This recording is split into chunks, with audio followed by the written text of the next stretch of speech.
আসসালামু আলাইকুম। ইতি বার্তা 24-এ আপনাদের সাথে রয়েছে আমি আফনান পারলি। চন্দনাইশের সেনাবাহিনীর অভিযানে ৩৪৫ জন রোহিঙ্গা আটক। বিস্তারিত দেখুন ডেস্ক রিপোর্টে।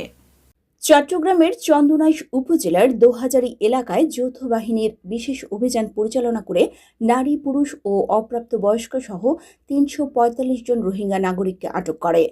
চন্দনাইশ থানা এবং উপজেলা প্রশাসনের সহায়তায় অভিযুক্ত ব্যক্তিদের শরণার্থী ক্যাম্পে প্রেরণের প্রস্তুতি চলছে বলে জানা যায়। ৫ ফেব্রুয়ারি ভোর রাতে উপজেলার দোহাজারী বার্মা কলোনিতে যৌথ বাহিনী অভিযান পরিচালনা করেন। সেনাবাহিনী, পুলিশ, বিজিবি ও উপজেলা প্রশাসনের একটি যৌথ দল দোহাজারীর ২ ও ৭ নং ওয়ার্ডের বার্মা কলোনিতে অভিযান চালিয়ে ৩৪৫ জন অবৈধ রোহিঙ্গা অভিবাসীকে আটক করে। বৃহস্পতিবার ভোর রাত থেকে অভিযানে বার্মা কলোনিতে যৌথ বাহিনী চারদিক থেকে ঘিরে প্রতিটি বাড়ি পুঙ্খানুপুঙ্খভাবে সার্চ করেন। এ সময় বার্মা কলোনি থেকে ১৭৬ জন পুরুষ, ৮৬ জন মহিলা, ৮৩ জন অপ্রাপ্তবয়স্ক সহ ৩৪৫ জন রোহিঙ্গাকে আটক করে।